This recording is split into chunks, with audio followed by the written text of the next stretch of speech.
안녕하세요. 행복과 사랑을 넘치게 받아 밥 안 먹어도 배부른 60대 남자입니다. 저는 70이라는 나이를 앞두고 있는데요. 살아가는 동안 참 많은 인연들을 만났고 수없이 많은 일들을 겪었습니다. 오늘은 그 중에서도 정말 잊을 수 없는, 다시 태어나도 만날 수 없을 가장 소중한 아이들에 대한 이야기를 하고 싶어 사연을 쓰게 되었어요. 그럼 지금부터 이야기를 시작해 보도록 하겠습니다. 저희 부모님은 제가 아주 어릴 적부터 동네에서 작은 국밥집을 운영하셨습니다. 가게는 아주 작았지만 그래도 동네 분들이 자주 찾아와서 국밥과 소주를 드시고 또 부모님 옆에 항상 붙어 있었던 절 아주 예뻐해 주기도 하셨어요. 동네 장사였기에 그렇게 많은 손님들이 있었던 건 아니었지만 항상 동네 분들의 웃음소리와 이야기 소리로 따뜻하게 채워지던 곳이었죠. 누구보다 평범하고 무난하게 성장한 전 직장을 다니다 중매를 통해 아내를 만나게 됐습니다. 재미없는 성격을 가진 저와는 달리 아내는 참 유쾌하고 재밌고 정 많은 사람이었어요. 배려심까지 깊은 사람이었기에 3년 정도를 만나는 동안 흔한 싸움 한 번 없이 사이좋게 잘 지낼 수 있었습니다. 그리고 이 사람과 함께라면 내 미래가 조금은 더 빛날 수 있지 않을까 하는 마음에 결혼까지 결심을 하게 됐죠. 그렇게 저희는 축복 속에 결혼식을 올렸고 아들 둘을 낳아 행복하게 살았습니다. 결혼 후 시간이 어느 정도 흘러 연세가 많으신 부모님께서 세상을 떠나신 후 저희 부부에게는 큰 과제 하나가 남아 있었습니다. 바로 부모님께서 운영하시던 가게셨죠. 사실 저도 일을 하고 있었고 아내도 직장을 다니고 있었기에 가게를 이어서 운영을 할지 말지 결정을 하기까지 꽤 많은 고민을 했었지만 아내 한마디로 결정을 내릴 수 있었습니다. 보통 국밥집들 보면 몇 대째 이어져 내려오는 맛집, 이런 거 많잖아. 난 항상 그런 것을 보면 얼마나 맛있길래 대대로 이어져 내려올까 싶은 생각이 들더라고. 어머님, 아버님 가게도 그렇게 만드는 거야. 혹시 알아? 우리가 물려받으면서 동네를 넘어 엄청 유명한 지역 맛집이 될지 아무도 모르는 거지, 그건. 우리가 해보자. 젊음을 바쳐 이끌어 가시던 곳인데 이대로 문 닫긴 아쉽잖아. 아내 말대로 부모님의 청춘을 바친 곳이었기에 왠지 모르게 아쉬운 부분이 있었습니다. 성장하면서 어깨 너머로 배운 것도 있었던지라 결국 돌아가신 부모님 대신 저희가 가게를 운영하기로 결심했어요. 그리고 회사는 아쉬운 대로 퇴사를 하게 되었습니다. 장사는 정말 쉬운 일이 아니더군요. 이 일을 어떻게 부모님께선 평생을 하신 거지 라는 생각이 들 정도로 말이죠.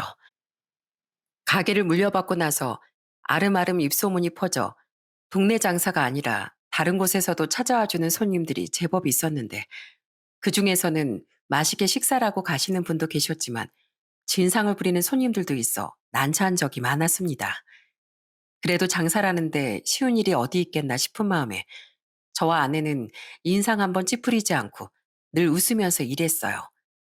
그렇게 가게를 물려받아 장사를 시작한 지 언 2년 정도의 시간이 지난 어느 날, 그날은 유난히도 눈이 참 많이 내리던 날이었습니다. 눈이 많이 오는 날이나 비가 많이 내리는 날엔 손님들의 발걸음이 뚝 끊기는 것이 일상이었기에 저희 부부도 가게 문만 열어놓은 채 텔레비전만 보고 있었어요. 그렇게 한참 뉴스를 보고 꾸벅꾸벅 졸던 그때 가게 전화벨이 울렸습니다. 저 오늘 장사하시나요? 네, 물론입니다.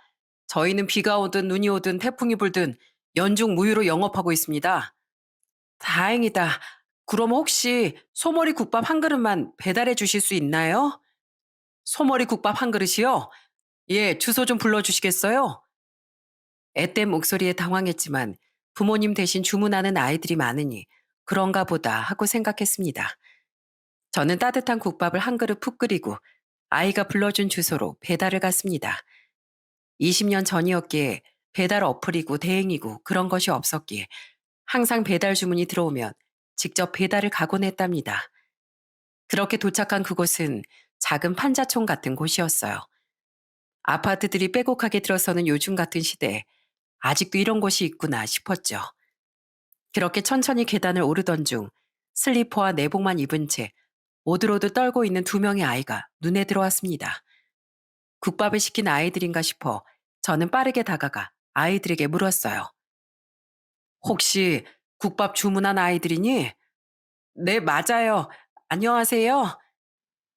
이 추운 날 왜 내복이랑 슬리퍼만 신고 밖에서 기다리고 있었어? 안에서 기다리면 아저씨가 찾아서 문 두드렸을 텐데 아저씨가 좀 더 빨리 왔어야 했는데 미안해. 밖에서 많이 기다렸어? 혹시라도 못 찾으실까 봐서 나와 있었어요. 저 근데 사장님, 끼케야 초등학생 정도로 보이는 아이들은 기다리던 국밥을 받아들고서도 표정이 좋지 않았습니다. 그리고서는 뭔가 할 말이 있는 듯 저를 부르더니 말을 하지 못하고 계속 몸을 베베 꼬면서 망설이고 있더라고요. 그러다가 아이는 힘겹게 입을 열었습니다. 사실 오늘이 할아버지 생신이거든요. 저희가 미역국 끓이는 법은 잘 몰라서 할아버지가 평소에 좋아하시던 국밥 주문한 건데 주문을 하고 보니까 돈이 없더라고요. 사장님, 정말 죄송한데 외상 가능할까요? 돈은 꼭 무슨 일 있어도 한 달 안에 가게로 가져다 드릴게요. 할아버지 생신인데 미역국을 끓일 줄은 몰라 돈이 없는데도 할아버지가 좋아하시는 음식을 주문한 것이었어요.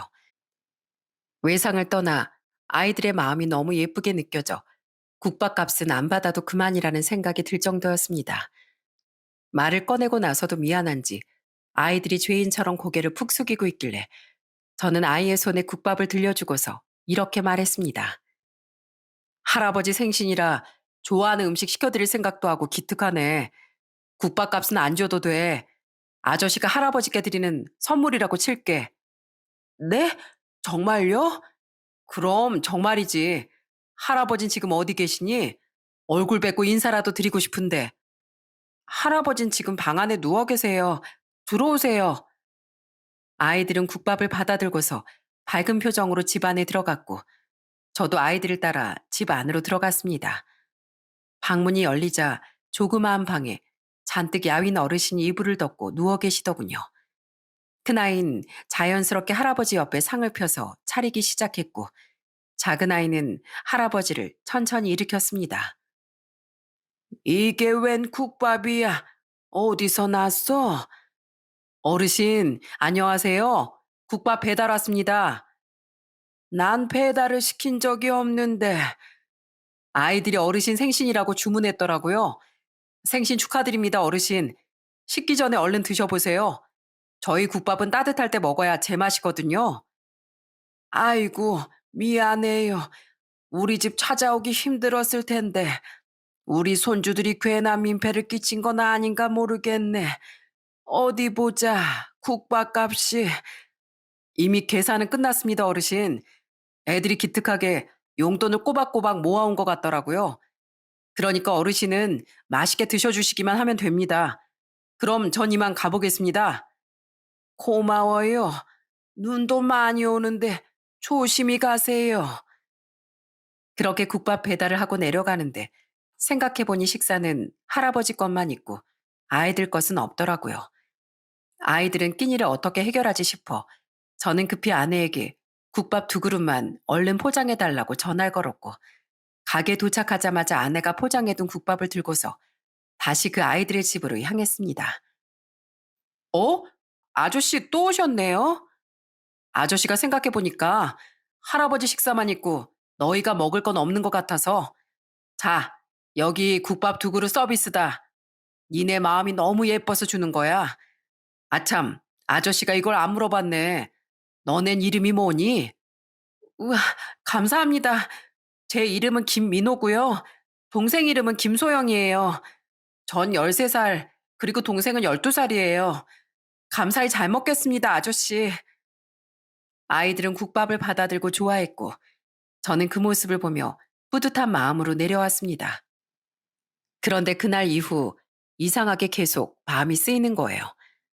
할아버지가 몸이 별로 안 좋아 보이시던데 몸은 괜찮으신 걸까? 그 몸으로 아이들은 어떻게 돌보고 계실까?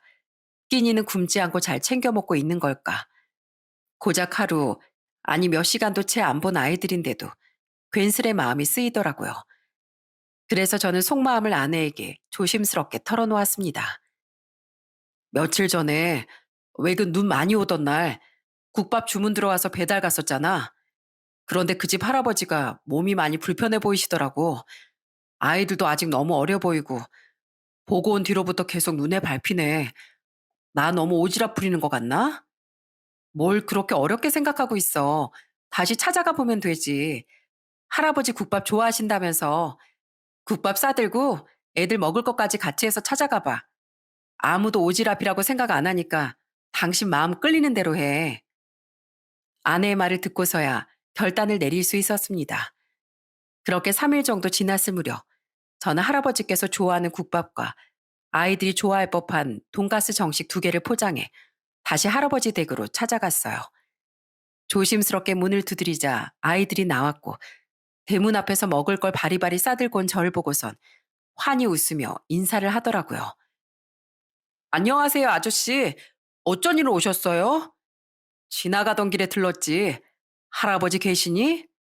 네, 할아버지, 손님 오셨어요. 저는 아이들을 따라 조심스럽게 집 안으로 들어갔어요. 할아버진 그때와 마찬가지로 방 안에 누워 계셨고, 제 얼굴을 보자 힘겹게 몸을 일으켜 고개를 숙이며 인사를 건네셨습니다. 아이고, 여긴 또 어쩐 일로. 안녕하세요, 어르신. 식사는 하셨어요? 식사 안 하셨으면 국밥 좀 드세요. 전에 좋아하신다고 하는 게 생각이 나서 포장해 왔습니다. 안 그래도 되는데 괜히 미안하게. 아닙니다. 전혀 안 미안해 하셔도 됩니다. 얘들아, 너희도 얼른 앉아서 먹어. 뭘 좋아하는지 아저씨가 몰라서 돈가스 사왔는데 너희 돈가스 좋아하니? 와, 돈가스요? 네, 엄청 좋아해요. 아저씨도 들어오세요. 아니야, 아저씨 너는 음식만 지고 가려고 잠깐 들른 거야. 저희 할아버지가 찾아온 손님은 아무것도 없이 그냥 보내는 거 아니라고 하셨어요. 들어오세요, 아저씨. 물이라도 한 잔 하고 가세요. 아이들의 성화에 저는 못 이긴 척 조용히 방 안으로 들어갔습니다. 작은 방 안으로 들어가자 제일 먼저 눈에 보인 건 다름 아닌 가족 사진이었어요. 지금보다 더 어려 보이는 아이들과 할아버지 옆에 환한 미소를 띠고 있는 할머니 한 분, 그리고 아이들 부모님으로 추정되는 젊은 부부까지. 사진 속 가족들은 정말 이제 행복해 보였습니다. 그렇게 아이들은 허겁지겁 제가 사온 돈가스를 먹기 시작했고, 할아버지께서도 덜덜 떨리는 손으로 국밥을 드셨습니다. 그런데 말없이 국밥을 드시던 할아버진 벼랑간 고개를 푹 숙이시고는 눈물을 흘리기 시작하셨어요. 아이들은 그 모습을 보더니 젓가락을 내려놓고선 옆에 있는 티슈를 뽑아 할아버지의 눈물을 닦아줬습니다. 할아버지 또 온다 또. 우리가 항상 말했지 울지 마시라고. 울면 더 힘 빠진다니까. 할아버지보다 한참 어린 우리도 안 우는데 할아버지가 이렇게 맨날 울면 어떡해. 어른이 돼가지고. 자, 할아버지 뚝. 늙은이가 참 주책 맞죠? 미안해요. 이런 따뜻함은 오랜만이라 너무 고마워서 나도 모르게 그만. 이렇게 보니 꼭 우리 아들이랑 닮았네. 우리 아들도 살아있으면 딱 비슷한 나이였을 텐데. 저기 가족 사진 보이죠? 내 옆에 있는 사람이 우리 할멈, 그리고 애들 양옆에 있는 사람이 우리 아들이랑 며느리예요. 7년 전만 해도 이렇게 살진 않았었는데. 어르신, 실례가 안 된다면 무슨 일이 있었는지 여쭤봐도 괜찮을까요? 7년 전에 우리 손주들이 6살, 5살쯤 됐을 때쯤에 우리 친척이 오랫동안 투병을 하다가 세상을 떠나게 됐어요. 난 당시에 일을 하고 있었고 손주들은 어린이집에 가 있는 바람에 집사람이랑 아들 며느리만 장례식장에 가게 됐죠.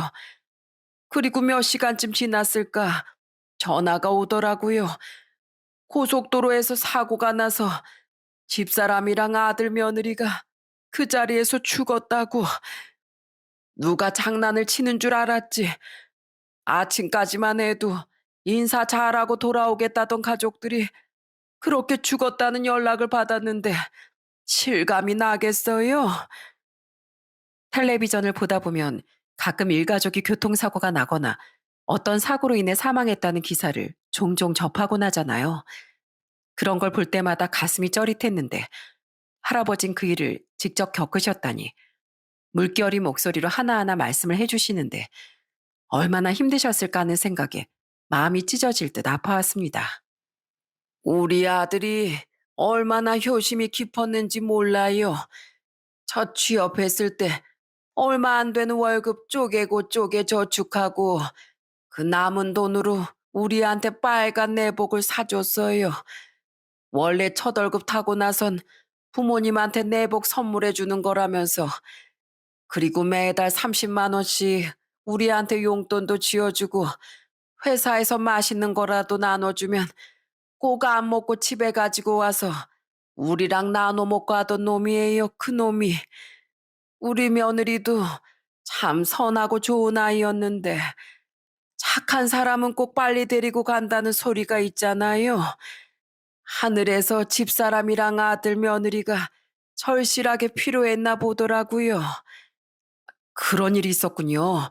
뭐라고 말씀을 드려야 할지. 그때부터 요 생떼 같은 손주들을 제 손으로 키우기 시작했어요. 너무 어려서 제 아빠랑 엄마가 죽었다는 걸 받아들일 수나 있을까? 혹시라도 자라면서 말썽을 피우면 어떡하지? 앞이 막막했는데 지 아빠 엄마 성격을 쏙 빼닮아 말썽이나 고집 한번 안 부리고 내 옆에서 잘 커졌어요. 참 마음 아픈 일이죠.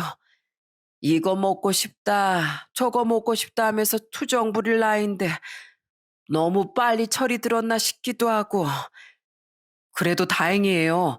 아이들이 이렇게 밝고 건강하게 예쁘게 잘 자라줘서요. 먼저 떠난 아드님도 며느님도 하늘에서 보면서 어르신 덕분에 걱정 안 하고 마음 놓고 잘 쉬고 있을 거예요. 그래, 참, 마음 같아선 이놈들 다 커서 시집 장가 가는 것까지 보고 싶은데 하늘이 그것까진 허락을 안 해주려나 보더라고요. 어느 날 병원에 갔더니 나보고 뭐라고 하는 줄 알아요? 말기암이래요. 항암치료를 한다고 해도 연명치료 정도에 불과하다고 나한테 어떻게 할 거냐고 묻더라고요. 다 늙어서 추하게 살려고 발버둥 치느니 차라리 치료 같은 거 안 받고 이 어린 것들 옆에 있겠다 했어요.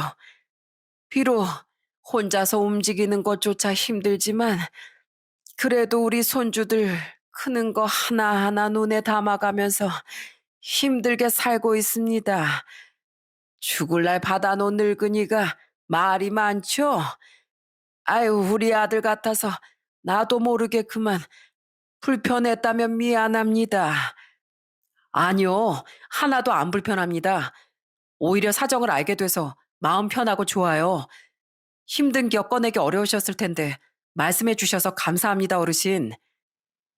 할아버지 아이들의 깊은 속사정까지 다 알게 된 전, 그날 이후부터 어린 남매와 할아버지를 조금씩 돕기 시작했습니다. 그리고 좋은 일은 함께 하자며 아내까지도 제 옆에서 열심히 후원을 도왔어요. 저희 부부가 가장 먼저 한 일은 할아버지를 병원에 모시고 다니는 일이었습니다. 아무리 연세가 많고 치료가 힘들다고 하더라도 할 수 있는 건 다 해봤으면 하는 마음 때문이었어요. 아이들에겐 학교를 다니면서 필요한 책이나 필기구들을 하나씩 사서 선물했고 낡은 책가방들도 바꿔주었습니다. 입고 있던 옷들도 대부분 다들 낡아서 조금씩 해진 것들이 많아 옷들도 몇 벌 새로 사주고 남매의 신발도 모두 새 것으로 바꿔주었답니다. 모든 것들이 하나씩 새 것으로 바뀌기 시작하니 아이들도 처음엔 살짝 눈치를 보다 나중엔 점점 기쁜 기색을 드러냈어요. 자, 우리 민호랑 소영이 아저씨가 새 신발 사왔다. 신발 밑창이 많이 떨어졌지? 오래 신어도 잘 안 떨어지는 좋은 신발 사왔으니까 마음 편히 신고 열심히 뛰어놀아. 너희 나이 땐 한창 달리고 뛰어놀아야 건강하게 잘 크니까. 알겠지? 우와, 이거 진짜 저희가 신어도 되는 거예요? 그럼 아저씨랑 아줌마가 너희 신으라고 사가지고 온 신발인걸. 자, 한번 신어봐. 안 맞으면 밖으로 가야 하니까. 우와, 아저씨, 신발이 너무 가벼워요. 안 신은 것 같아요. 확실히 철이 들었어도 아이들은 아이들이더군요. 선물 하나를 받고도 뛸 듯이 기뻐하는 아이들을 보면서 흐뭇한 마음이 들었습니다.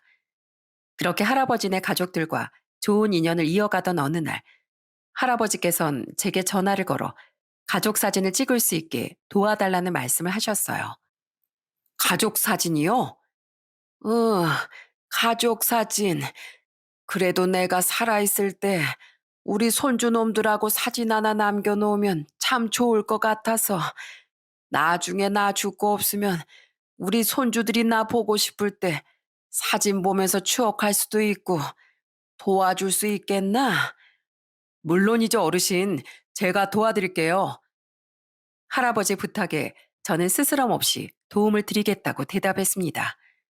그리고 며칠 후 가게 문을 조금 늦게 열기로 하고 아내와 함께 할아버지 댁으로 향했어요.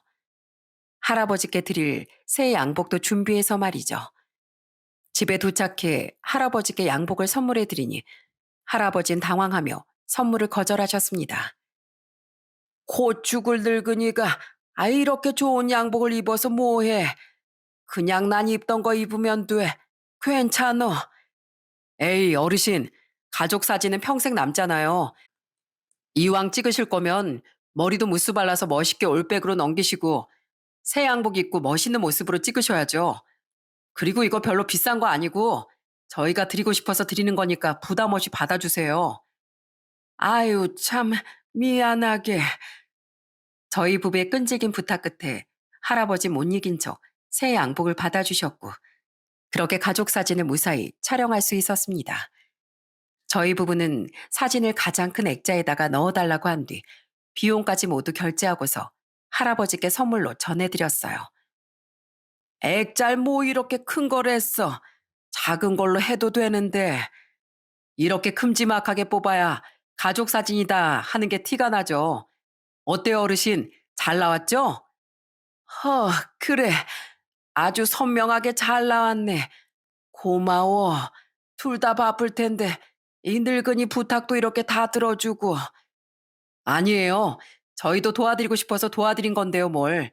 마음에 드신다니까 다행이에요. 가족 사진을 받아든 할아버진 어린아이처럼 환하게 웃어 보이셨고 저희는 그 웃는 모습에 괜히 마음이 몽글몽글해지는 기분이 들었습니다. 누군가의 웃는 모습에 이렇게 행복했던 적이 없었기에 더더욱 그랬던 것 같아요. 그리고 속으로 빌었습니다. 할아버지에게 기적이 일어나게 해달라고 거짓말같이 병이 나아서 민호와 소영이가 시집장가를 갈 때까지 건강하게 계실 수 있게끔 해달라고 말이죠. 하지만 할아버진 그날 이후 건강이 급속도로 나빠지기 시작하셨습니다. 아마도 당신의 마지막이 얼마 남지 않았다는 걸 느끼셨기에 아이들과 가족 사진을 남기려 하신 것 같았어요. 중환자실은 매일 하루 10분씩 면회가 가능했기에 저희 부부는 민호 소영이의 손을 잡고서 함께 할아버지 얼굴을 보러 들어가곤 했습니다. 아이들은 들어갈 때마다 야윈 할아버지의 손을 꼭 잡고선 눈물을 흘리며 이렇게 말했어요. 할아버지, 다시 일어날 거지? 어? 할아버지 그렇게 약한 사람 아니잖아. 우린 아직 할아버지랑 더 있고 싶은데 이렇게 누워있으면 어떡해. 우리랑 같이 맛있는 것도 먹고 좋은 곳도 가고 그러자. 어? 조금만, 조금만 더 욕심 부릴게. 나 다른 거 안 바래. 조금만 더 우리랑 있자, 할아버지. 조금만 더 욕심을 부린다는 말. 아이들은 할아버지와 지내는 동안 단 한 번도 투정을 부리거나 욕심을 낸 적이 없었기에 그 말 자체가 너무 가슴 아프게 들려왔습니다. 그리고 일주일 정도쯤 지났을까 여느 때와 같이 아이들과 면회를 하러 들어갔는데 어쩐 일인지 할아버지께서 눈을 뜨고 계시더라고요. 저와 아이들은 그 모습을 보고 깜짝 놀라 황급히 달려갔습니다. 어르신, 정신이 좀 드세요? 저희 누군지 알아보시겠어요? 으, 여기 우리 민호랑 소영이 있고 자네도 아주 잘 보여. 와이프는 어디 갔어? 가게 단체 손님이 있어서 오늘은 못 왔어요. 이렇게 깨어나신 거 봤으면 진짜 좋아했을 텐데. 할아버지께선 그 말을 듣고서 희미하게 미소 지으시더니 아이들의 손을 한 번씩 잡아주시곤 제게 가까이 오라고 손짓하셨습니다. 제가 할아버지 얼굴 가까이로 다가가자 제 손을 꼭 잡아주시면서 제 귀에 대고 이렇게 말씀하셨어요. 고맙네. 자네 덕분에 다 죽어가던 말년 짧게나마 행복할 수 있었어. 우리 애들하고 가족 사진도 찍고 새 양복도 입어보고 진심으로 고마워. 이 은혜는 내가 죽어서도 잊지 않을 거야. 그리고 내 자네에게 마지막으로 부탁할 게 있네. 예, 뭐든 말씀하세요. 내가 세상을 떠나거든 우리 애들 꼭 좋은 고아원으로 보내주게. 우리가 가족이 있다면야 그 가족한테 부탁하면 그만이지만 우린 가족이 없거든.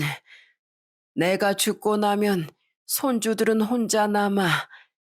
그러니까 자네가 좋은 고아원에다가 꼭 데려다 주게. 이게 내 마지막 부탁이야. 그런 부탁은 나중에 하시고 일단은 얼른 일어날 생각부터 하셔야죠. 아직 애들이랑 같이 하셔야 할 게 많잖아요. 난 이제 눈이 좀 감겨서 자야겠어.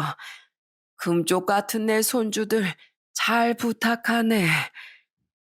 할아버지께선 은은한 미소를 띠시며 잠에 드셨고 그것이 할아버지의 마지막이 됐습니다. 제게 남기신 그 말이 유언이었던 것이었죠. 할아버지가 돌아가시던 날 아이들은 흰천에 쌓인 할아버지를 보면서 소리를 지르며 목 놓아 엉엉 울었습니다. 할아버지, 어떻게 우리만 두고 갈 수가 있어? 가지 마. 할아버지 말 잘 들을 테니까 제발 가지 마. 할아버지. 그 모습을 보면서 저희 부부는 눈물을 흘리며 아이들을 꼭 끌어안아 줬습니다. 아직 중학생도 되지 않은 아이들은 상주 노릇을 해야 했고 그런 아이들이 마음에 걸렸던 저와 아내는 장례식장에서 찾아오는 손님들을 받으며 식사를 나르고 아이들을 챙겨줬어요. 다행히도 장례는 동네 사람들의 도움과 구청의 도움으로 무사히 잘 치를 수 있었어요. 낙골당까지 잘 모시고 나서 저는 할아버지께 마지막 인사를 남겼습니다. 어르신, 잘 도착하셨어요? 거기서 보고 싶어 하시던 아드님이랑 며느님, 그리고 할머니까지 잘 만나셨죠? 이제 거기선 더 이상 아프지 마시고, 손주들도 걱정하지 마시고 편히 쉬세요. 자주 찾아뵙고 인사드릴게요. 그렇게 장례를 잘 치른 후 아이들의 거처를 결정해야 할 때가 왔습니다. 마음 같아선 저희 부부가 거둬 키우고 싶은 마음이 굴뚝 같았지만 저희 집에도 아이가 둘이 있었기에 민호와 소영이까지 데려다 키울 형편은 되지 못했어요. 아내와 어떻게 해야 할까 고민을 하다가 할아버지 유언대로 근처에 있는 고아원에 아이들을 맡기게 됐습니다. 가족으로 받아들이고 싶어도 그럴 수 없는 상황이었기에 정말 눈물이 하염없이 주룩주룩 흘러내렸어요. 그리고 고아원 문 앞에서 저는 아이들을 향해 이렇게 말했습니다. 민호, 소영이, 아저씨 아줌마가 자주 찾아올 거니까 여기 왔다고 해서 절대 기죽지 말고 지금처럼 밝고 씩씩하게 잘 지내야 한다. 알았지? 항상 좋은 것만 생각하고 좋은 것만 보고 좋은 것만 듣기로 아저씨랑 약속하자.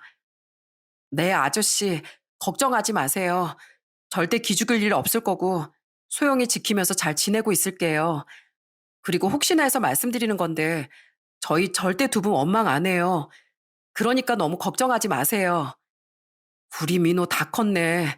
그런 말로 위로도 할 줄 알고 이제 장가 가도 되겠다 야. 아저씨랑 아줌마 우리 민호만 믿고 갈게. 조만간 또 올 거니까 적응하면서 잘 지내고 있어. 그렇게 저희 부부는 민호와 소영일 고아원에 맡기게 됐습니다.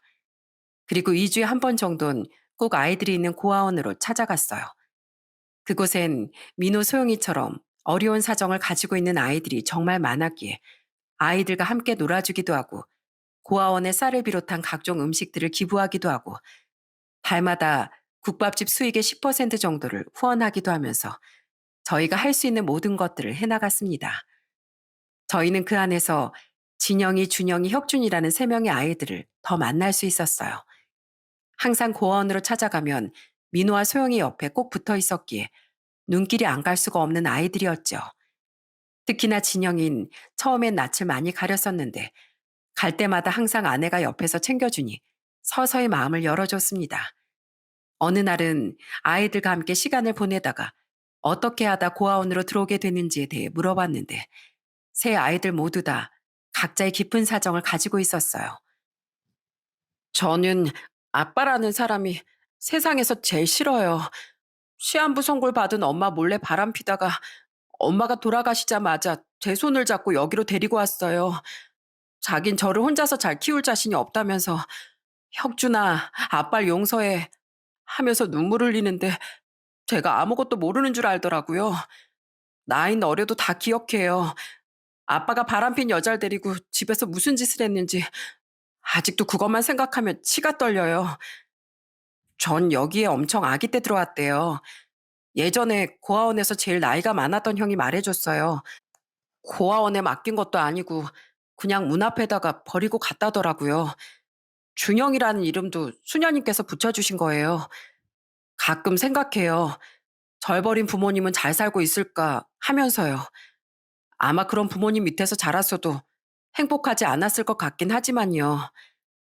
전 엄마가 도망치듯 절 여기다 맡겨놓고 가버리셨어요. 진영아, 여기서 수녀님들 말씀 잘 듣고 잘 지내야 돼 하면서요. 엄만 아빠 때문에 항상 얼굴에 멍이 들어 있었고 항상 절 끌어안고 우셨어요.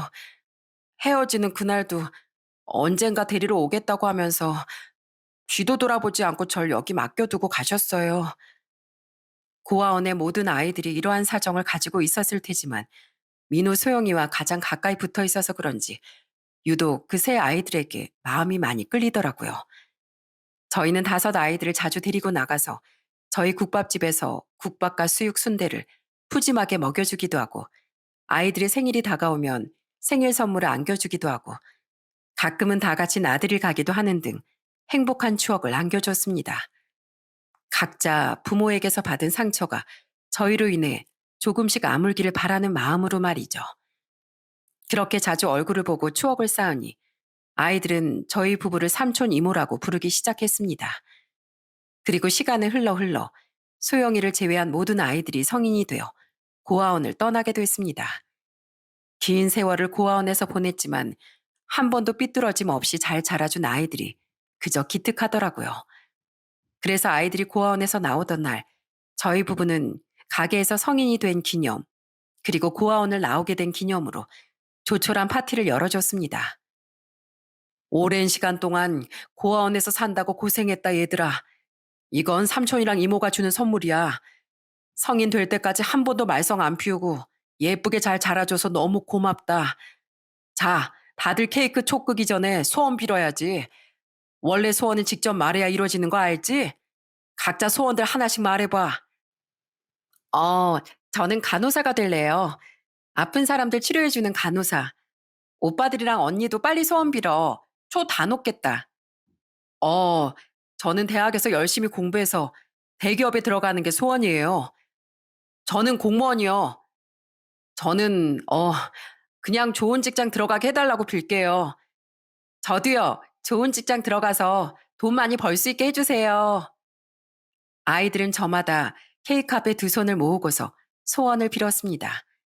그 모습이 어찌나 귀엽던지 나이는 성인이 되었어도 마음만은 아직까지 순수한 아이들 같았어요. 그렇게 아이들은 성인이 됐고 민호는 끝까지 동생을 책임지고 지키겠다는 약속을 지키기 위해 소영이까지 데리고 고아원을 나왔습니다. 남매는 작은 원룸을 하나 구해 함께 살기로 했다더라고요. 이제는 삼촌이랑 이모에게 기대지 않고 홀로 일어서는 연습을 해보겠다고 말하는 아이들이 참 대견하게 느껴졌습니다. 아이들이 모두 성인이 된 이후론 매일같이 볼 수는 없었지만 그래도 간간히 연락을 하면서 지내왔어요. 소영이는 그토록 바라던 간호사가 됐고 민호는 복지 담당 공무원으로 취업을 했다고 하더라고요. 그리고 진영이, 준영이, 혁준이도 좋은 직장에 자리를 잡았다는 말에 마치 아이들을 키운 것처럼 기쁜 마음이 들더군요. 그 시간 동안 저희 가게는 계약 기간 만료와 건물 노후화로 인해 조금 더 넓은 곳으로 이사를 갔고, 가게가 이전보다 훨씬 더 넓어졌기에 더 많은 손님들이 편한 환경에서 식사를 할 수 있었어요. 그리고 저희 아들들도 무사히 잘 자라줬습니다.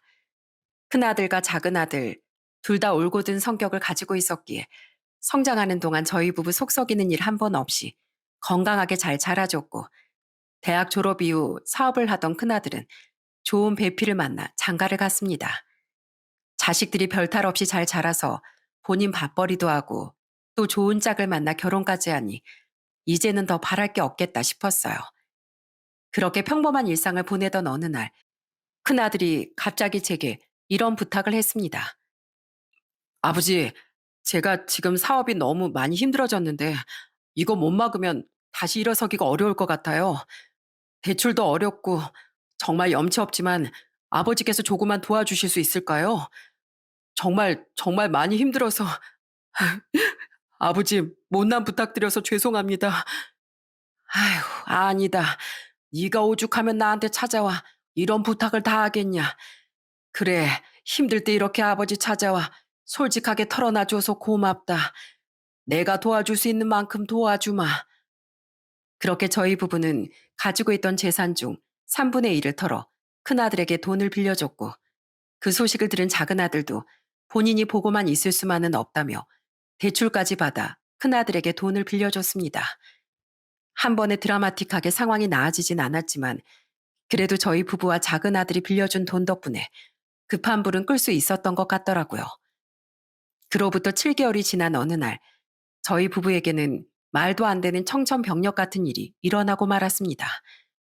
춥고 건조한 겨울, 원인 모를 전기 합선이 일어나 가게에 화재가 일어나게 된 것이었죠.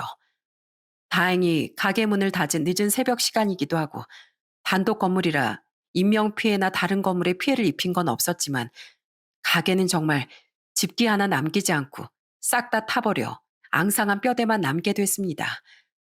불이 났다는 소식을 듣고서 잠옷 차림으로 부랴부랴 달려갔는데 모든 것이 싹 사라져 있는 모습을 보니 말 그대로 억장이 무너지는 것 같더라고요. 이게 뭐야? 우리가 그동안 어떻게 이끌어온 가게인데, 아이고, 이게 무슨 날벼락이야. 아이고. 불행히도 그 당시 저희 가게는 화재 보험에 가입되어 있지 않은 상태였기에 합당한 보상도 받을 수 없었습니다. 한순간 몽땅 타버려 뼈대밖에 남지 않은 가게를 보니 정말 모든 걸 다 잃어버린 것 같았어요. 말 그대로 기운이 쑥 빠져선 아무것도 하기가 싫더군요. 단골 손님들의 위로 전화도 아들들의 전화도 아무것도 힘이 되는 것이 없더라고요. 아내는 밥도 못 먹고 계속 어떻게 하면 좋으냐며 눈물만 흘렸고, 저 또한 어떻게 해야 할지 감이 잡히질 않았습니다. 그리고 3일 정도가 지났을까 소영이에게서 한 통의 전화가 걸려왔어요. 삼촌, 소식 듣고 연락드려요. 괜찮으세요? 어, 우린 괜찮다. 살다 보면 이런 일 생길 수도 있는 거지 뭐. 저희 전부 다 걱정하고 있어요. 가게 불나서 일도 제대로 못하고 식사도 제대로 못하고 계실 텐데 괜찮으신 거 아니잖아요. 힘들면 힘들다고 말씀하셔도 돼요. 정말 괜찮아서 괜찮다고 말하는 거야. 그래도 이렇게 걱정해서 연락도 해주고 너희 덕분에 힘이 난다, 힘이 나. 삼촌, 오늘 저녁에 혹시 시간 되세요? 오랜만에 저희 5명 전부 모이기로 했거든요. 모인 김에 삼촌이랑 이모 얼굴도 뵙고 드릴 것도 있고 겸사겸사 뵙고 싶어서요. 어? 5명 전부? 다들 모이기가 쉽지 않았을 텐데. 그래, 알겠다. 오랜만에 내 새끼들 얼굴이나 보고 기운이나 좀 차려야겠다. 문자로 주소 보내주면 이모랑 같이 그쪽으로 가마. 한참 동안 집에서 움직이지 않고 끙끙 앓고만 있었던 나는 5 아이들을 보러 가자는 말에 기운을 겨우겨우 짜내어 자리에서 일어났습니다. 이미 30대 나이에 접어든 아이들을 한자리에서 만나는 것은 쉽지 않은 일이라는 걸 알기에 기운이 없어도 만나러 갈 수밖에 없었죠. 그렇게 소영인 제게 문자로 주소를 보내줬는데 그 장소는 다름 아닌 부모님이 살아계실 때부터 계약이 끝나기 전까지 제가 국밥집을 운영하던 곳이었어요. 지금은 육개장집으로 운영이 되고 있더라고요. 가게를 옮기기 전 아이들이 어릴 적 그곳에 데려다 국밥을 먹은 적이 많았기에 오랜만에 옛 추억을 되살릴 수 있겠다 싶은 생각이 들었습니다. 그렇게 약속 시간이 되고 아내와 함께 육개장 집으로 가자 저 멀리서 소영이가 손을 흔드는 모습이 보였어요. 오랜만에 만난 아이들은 어릴 적 모습을 찾아볼 수 없을 정도로 멋있고 예쁘고 듬직하게 잘 자라있더군요. 그 모습을 보니 괜시리 마음 한구석이 울컥하더라고요. 삼촌, 이모, 오셨어요? 그래, 다들 잘 지냈어? 이야, 이젠 다들 옆에 지나가도 몰라보겠다. 어른 티가 확 나네. 어릴 적 얼굴들이 하나도 없어. 에이, 삼촌, 세월이 얼마나 지났는데요. 그나저나 삼촌이랑 이모는 왜 이렇게 야위셨어요? 마음 아프게. 너희도 나이 먹어봐라. 자연스럽게 살 다 빠진다. 그나저나 다들 왜 여기로 왔어? 삼촌, 기억하세요? 여기 예전에 삼촌께서 국밥집 운영하시던 자리잖아요. 옛날 생각나서 와봤는데 육개장집으로 바뀌어 있더라고요. 삼촌이 우리 데리고 거의 매일같이 국밥이랑 수육이랑 순대랑 썰어주고 그러셨었는데 그때 삼촌 국밥 맛에 완전 길들여져가지고 지금까지도 다른 국밥은 입도 못 대고 있다니까요. 아이고, 우리 혁준이 입담은 여전하구나. 그래, 간만에 와보니까 감회가 새롭고 좋네. 다들 배고프지? 어서 주문부터 하자. 저희는 음식을 주문하고 그동안 어떻게 지냈는지, 지금은 어떤 일들을 하고 있었는지에 대해 소소하게 대화를 나눴습니다. 아이들은 저마다 하고 싶은 일을 하면서 건강하고 행복하게 지내고 있더라고요. 식사를 하면서 한참 동안 즐겁게 대화를 나누던 그때였어요. 아이들이 저마다 품에서 하얀 봉투를 꺼내더니 일제히 저희 부부 앞으로 내미는 겁니다. 저희는 웬 봉투인가 싶어 눈만 껌뻑였고 소영인 그 모습을 보더니 빵긋 웃으며 이렇게 말했습니다. 삼촌, 이모, 솔직히 저흰 다 알아요. 삼촌, 이모 뵌 세월이 얼만데 이렇게 웃고 계셔도 지금 속은 까맣게 타들어가고 계실 거잖아요. 많이 힘드실 것 같아서 저희가 조금씩 모아 준비했어요. 이 정도면 가게 인테리어하고 화재 보험도 드시고 재료 떼고 새로 가게 시작하시기엔 충분하실 거예요. 우리가 너희한테 언제 이런 거 달라고 부탁했어? 우린 이도 못 받는다. 아니, 안 받는다. 너희가 벌어봐야 얼마나 번다고 이런 쓸데없는 짓을. 됐다. 도로 가져가. 삼촌, 저희 삼촌이랑 이모 아니었음 다들 사랑이라는 게 뭔지도 모르고 자랐을 거예요. 삼촌이랑 이모가 저를 지금까지 따뜻하게 보듬어 주셨기 때문에 저희도 바르게 잘 자랄 수 있었고 지금 이렇게 반듯하게 자리 잡을 수 있었던 거예요. 저희 생각보다 돈 잘 벌어요. 제비도 흥부한데 박씨 하나로 은혜 갚았잖아요. 저희도 그런 거라고 생각해 주세요. 아무리 그래도 우리가 어떻게 이 돈을 봐도 이 돈이 얼마나 힘들게 일해서 번 돈인지 다 알고 있는데 어떻게 이 돈을 받을 수가 있겠냐고. 이모, 그때 기억나세요? 저 한참 낯가리고 계속 맴돌고 있을 때 이모가 손 꼭 잡아주시면서 혼자 있지 말라고 계속 옆에 있어 주셨잖아요. 그때 이모가 먼저 손 내밀어 주지 않으셨으면 이렇게 좋은 사람들도 못 만났을 거고 좋은 직장에 취업도 못하고 계속 혼자서 빙빙 맴돌았을 거예요. 저 그날 이후부터 지금까지 이모 껌딱지잖아요. 이모 없으면 못 사는 완전 이모바라기. 이모는 제 어머니나 다름없는 분이세요. 삼촌이랑 이모는 저희 모두의 인생을 바꿔주신 분이에요. 저희 남매랑 할아버지 이렇게 살고 있을 때도 국밥이랑 저희 맛있는 것도 사서 찾아와 주시고 할아버지 병원도 모시고 가주시고 장례 잘 치를 수 있게끔 도와주시고 다른 건 다 잊어도 삼촌이랑 이모가 저희한테 베풀어 주셨던 그 마음만큼은 절대 잊을 수가 없어요. 그러니까 그 돈 받으실 자격 이미 차고 넘치시는 거예요. 아이들은 저마다 저희 부부를 향해 감사 인사를 건넸고 이 돈을 받을 자격은 이미 충분하다는 말을 해줬습니다. 아이들이 모은 금액은 민호 2천만 원, 나머지 아이들은 각각 1,500만 원씩 해서 총 8천만 원이라는 어마무시한 금액이었어요. 그 금액을 보고 또 한 번 눈물이 왈칵 쏟아지기 시작했습니다. 이 돈을 모으기까지 얼마나 많은 고생을 했을까 하는 마음과 어릴 적 받은 사랑을 돌려주겠노라 다짐한 그 마음이 너무 예뻐서 눈물이 절로 흘러내리더라고요. 고맙다 얘들아. 우리가 정말 이 돈을 받아도 되는 건지 모르겠구나. 너일 봐서라도 다시 악착같이 마음 먹고 일어설게. 너희한테 꼭 약속하마. 그리고 삼촌이 다시 가게 차리게 되면 너희 우리 가게 음식 평생 공짜로 먹어라. 너희가 결혼해서 가족이 생기면 그 가족까지 공짜. 싫어도 어쩔 수 없다. 돈 받아달라고 사정사정해도 안 받을 거니까 그렇게들 하러. 알겠어? 헐, 삼촌. 저 결혼해서 애기 4명까지 낳을 계획인데 애 넷이랑 와이프까지 데리고 가도 무료로 국밥 먹을 수 있는 건가요, 그럼? 아이, 물론이지. 애 넷이랑 와이프가 뭐야? 대대손손 다 공짜니까 마음 놓고 데리고 와라. 얘들아, 고맙다. 고마워. 정말 고맙다. 그날 이후 저희는 아이들이 준 돈으로 다시 가게를 차릴 수 있었고 소홀하게 생각했던 화재보험까지 꼼꼼히 가입했습니다. 지금은 그로부터 2년이라는 시간이 지났는데요.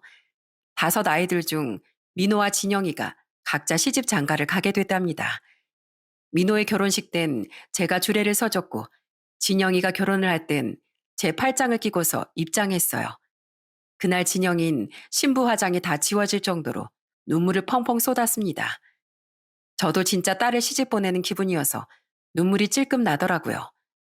소영이 같은 경우 아무래도 간호사라서 그런지 매번 집에 올 때마다 저희 부부의 혈압, 혈당을 체크하는 등 조금 유난스럽게 저희 부부의 건강을 챙기는 면이 없잖아 있습니다. 혁준이와 준영이도 종종 저희 가게에 찾아와서 맛있게 밥을 먹고 가고 있고요. 저희 자식들도 이젠 5명의 친동생들이 생긴 것 같다며 아이들과 좋은 관계를 유지해 나가고 있답니다. 제 피가 섞인 저의 자식들도 너무나 소중한 존재지만 우연한 기회로 인연이 만들어진 5명의 아이들도 이젠 저희 부부에게 너무 소중한 존재가 됐습니다. 2명이던 자식이 7이 된 기분이랄까요? 저희 부부가 아이들에게 베풀었던 작은 사랑은 긴 세월이 지나 더 큰 사랑으로 되돌아왔습니다. 아마 다시 태어나도 이런 인연을 만날 수가 없을 것 같아요. 오늘 누군가에게 건넨 친절한 말을 당신은 내일이면 잊어버릴지도 모른다. 하지만 그 말을 들은 사람은 일생 동안 그것을 소중하게 기억할 것이다. 라는 명언이 있습니다. 내가 건넨 작은 마음과 배려는 누군가의 인생을 완벽하게 뒤바꾸는 계기가 되었고, 작은 사랑 하나도 누군가에겐 온 세상이 될 수 있을 만큼 큰 사랑이 될 수 있다는 걸 저는 깨달았습니다. 그러니 여러분들께서도 작게나마 마음을 표현하고 사랑을 베풀었으면 하는 마음에 이렇게 사연을 보내게 됐습니다. 푸른 잎이 가득한 계절이 찾아왔습니다. 부디 올 여름 모든 분들에게 행복한 일들만이 따르길 바랍니다.